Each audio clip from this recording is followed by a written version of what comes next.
नमस्कार, उड़ान आईएएस अकादमी के छत्तीसगढ़ समसामयिक प्रश्नोत्तर श्रृंखला में मैं सुधीर वर्मा पुनः एक बार आप सभी का स्वागत करता हूं। आज की प्रश्नोत्तर श्रृंखला में हमारा पहला प्रश्न है, छत्तीसगढ़ राज्य निर्वाचन आयोग का गठन कब किया गया था? Chhattisgarh state election commission was formed on, आपके पास ऑप्शन में है 12 सितंबर 2005, 25 दिसंबर 2000, 24 जनवरी 1999 या 28 सितंबर 2002। तो आपको पता होगा कि ये जो छत्तीसगढ़ राज्य निर्वाचन आयोग है, ठीक है, छत्तीसगढ़ में जो संचालित होने वाले जितने भी इलेक्शंस हैं उनका संचालन करती है, ठीक है, उन पर निगरानी रखने का भी काम कौन करती है? राज्य निर्वाचन आयोग करती है। ठीक, तो आपको प्रश्न में पूछ रहा है कि इस आयोग का गठन कब किया गया था? ठीक, तो याद रखिएगा 28 सितंबर 2002 को राज्य निर्वाचन आयोग का गठन किया गया था। ठीक, यहां से प्रश्न, इस प्रकार के प्रश्न आपको अधिकतर देखने को मिलते हैं जिसमें आयोग जो है इसके स्थापना को पूछा जाता है। ठीक है, महिला आयोग हो गया, इसके अलावा महिला आयोग जो है, ठीक है, उसको आप अच्छे से याद रखें। जितने भी आयोग हैं उन सभी की स्थापना कब हुई इसको आप अच्छे से याद रखेंगे और साथ ही ये भी याद रखेंगे कि उसके वर्तमान अध्यक्ष कौन है। ठीक, चलिए हमारा अगला प्रश्न है, बिलासपुर रेलवे जोन भारतीय रेलवे के राजस्व में कितना योगदान देता है? How much does the Bilaspur railway zone contribute to the revenue of Indian railway? एकदम फैक्चुअल चीज है, याद रखिएगा कि जो बिलासपुर रेलवे जोन है, ठीक है, ये भारत का 16वां जोन था, आपको पता होगा। ठीक है, 16वां रेलवे जोन था और ये जो 16वां जोन है या बिलासपुर रेलवे जोन जो है वो भारतीय रेलवे के राजस्व में कुल 17% का योगदान देता है प्रति वर्ष। चलिए हमारा अगला प्रश्न है, छत्तीसगढ़ में कोविड-19 टीकाकरण प्रथम चरण में कितने हेल्थ केयर वर्कर्स को टीके लगाए जाएंगे?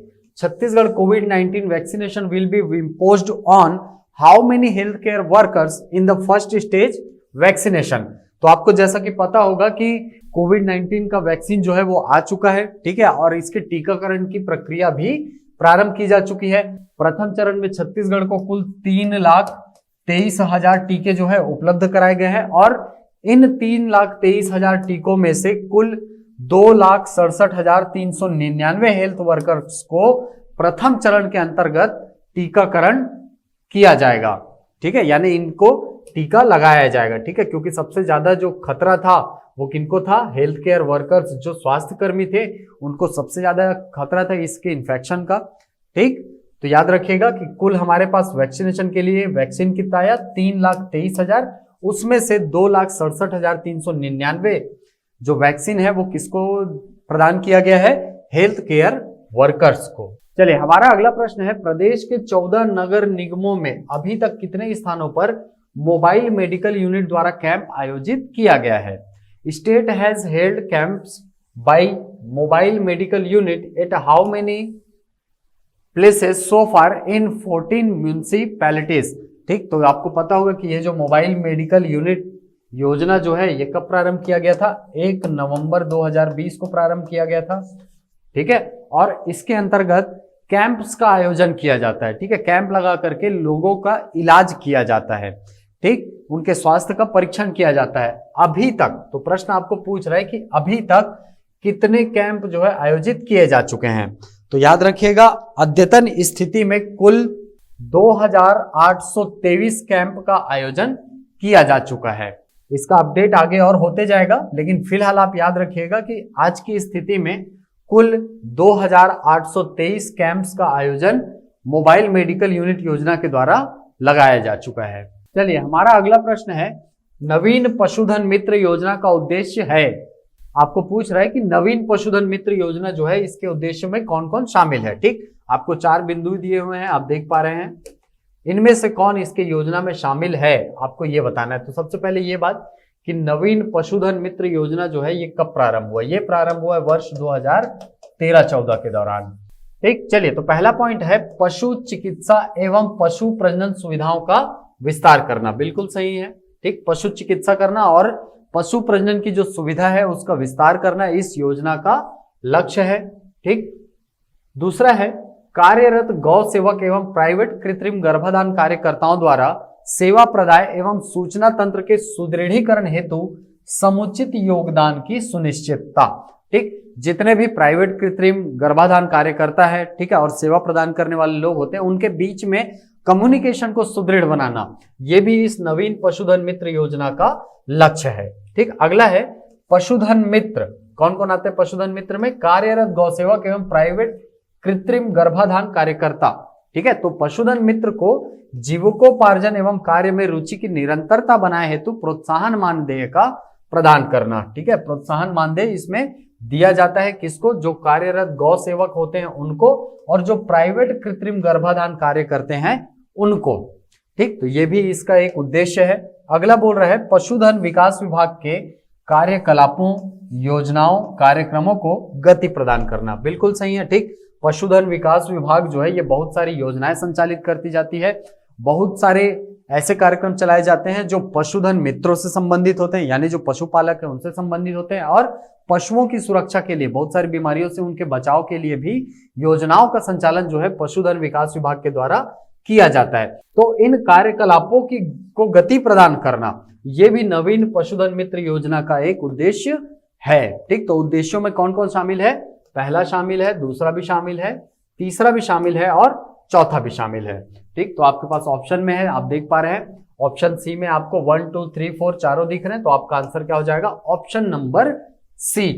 तो ये है नवीन पशुधन मित्र योजना का इंग्लिश वर्जन, आप चाहें तो इसको पढ़ सकते हैं। चलिए, हमारा अगला प्रश्न है पुरातात्वीय दृष्टि से कितने महत्वपूर्ण स्मारकों को राज्य संरक्षित स्मारक घोषित किया गया है?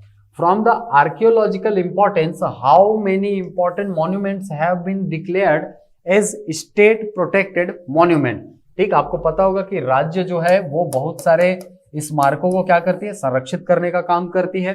ठीक, तो इसी क्रम में आपको प्रश्न पूछ रहा है कि कितने स्मारकों को अभी तक संरक्षित करके रखा गया है? किस रूप में घोषित करके? राज्य संरक्षित स्मारक घोषित करके।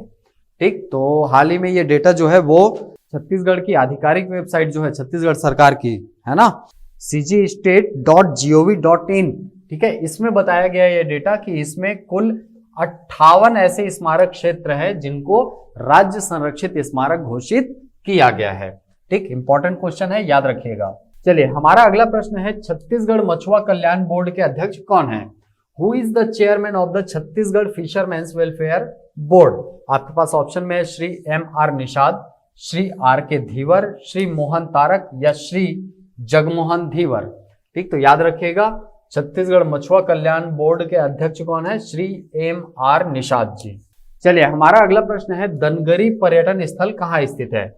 Where is the tourist destination दनगरी लोकेटेड? आपके पास ऑप्शन में है बस्तर, सरगुजा, जशपुर या कोंडागांव। ठीक, इसमें आप थोड़ा सा मिस्टेक हो गया है, A-B-B, तो इसको आप C बना लीजिए। ठीक है, आप बताएंगे आंसर A-B-C-D। तो ये प्रश्न आपका आज का ब्रेन बूस्टर। आप कमेंट बॉक्स में बताइए कि दनगरी पर्यटन स्थल कहां पर स्थित है। पिछले वीडियोस में मैं ये क्वेश्चन आपको करा चुका हूं कि दनगरी पर्यटन क्षेत्र को अभी पर्यटन क्षेत्र के रूप में, ठीक है, दनगरी जो है बेसिकली एक जलाशय है वहां पर, उसको पर्यटन क्षेत्र के रूप में विकसित करने का कार्य जो है वो जिला प्रशासन के द्वारा किया जा रहा है। ठीक, तो याद रखिएगा चर्चा में एक विषय है ये कि दनगरी पर्यटन स्थल कहां पर स्थित है, तो आप बताइए कमेंट बॉक्स में। चलिए, हमारा अगला प्रश्न है तेंदुपत्ता संग्रहण की वर्तमान दर क्या है? देखिए, ये प्रश्न जो है वो बेसिकली इकोनॉमिक सर्वे का प्रश्न है। ठीक है, सर्वे में दिया हुआ ये answer the current rate of tendupatta collection is. ठीक, तो याद रखिएगा अभी वर्तमान में तेंदुपत्ता संग्रहण की वर्तमान दर क्या है? 4000 रुपया प्रति मानक बोरा। ठीक है, यानी एक मानक बोरा का कितना मूल्य है? 4000 रुपए। ठीक है, पहले ये 2500 रुपया हुआ करता था, अब इसको बढ़ाकर कितना कर दिया गया? 4000 रुपए प्रति मानक बोरा। ठीक, एक मानक बोरा में 50,000 तेंदुपत्ता होते हैं, ये भी याद रखिएगा। ठीक, एक मानक बोरा में कितने तेंदुपत्ता होते हैं? 50,000 तेंदुपत्ता होते हैं। अभी हाल फिलहाल में बहुत सारी योजनाएं जो है वो तेंदुपत्ता संग्रहण से जुड़े हुए लोगों के लिए चालू की गई हैं, जैसे कि आपका शहीद महेंद्र कर्मा तेंदुपत्ता संग्राहक सामाजिक सुरक्षा योजना। ठीक है, ये भी एक योजना है जो कि तेंदुपत्ता संग्राहकों के बीमा करने से जुड़ी हुई है। दूसरा आपका जनश्री बीमा योजना है, वो भी इसी से जुड़ा हुआ है। ठीक, याद रखिएगा इस तेंदुपत्ता संग्रहण की वर्तमान दर को, साथ ही इस संग्रहण से जुड़े हुए 2-4 जो योजनाएं हैं उनको। चलिए, हमारा अगला प्रश्न है मुनगा प्रोसेसिंग प्लांट कहाँ स्थापित किया जा रहा है?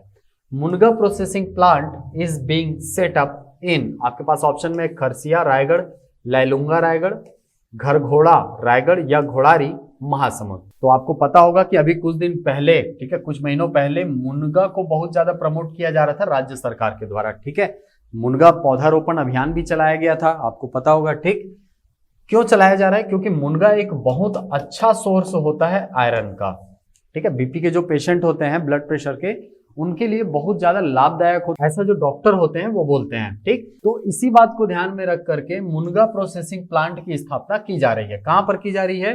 घरघोड़ा रायगढ़ में, ठीक। घरघोड़ा रायगढ़ में मुनगा प्रोसेसिंग प्लांट लगाया जा रहा है। तो ये थे हमारे समसामयिक प्रश्नोत्तर श्रृंखला के अंतर्गत आज के कुल 10 प्रश्न और उनके आंसर कीज। आशा करता हूं ये वीडियो आपको पसंद आया होगा। यदि ये वीडियो पसंद आए तो इसे लाइक करें, शेयर करें, यूट्यूब पर कमेंट करें, अपना उत्तर दें। मिलते हैं अगली कक्षा में कुछ नई जानकारियों के साथ, कुछ नए प्रश्नों के साथ। तब तक के लिए थैंक यू।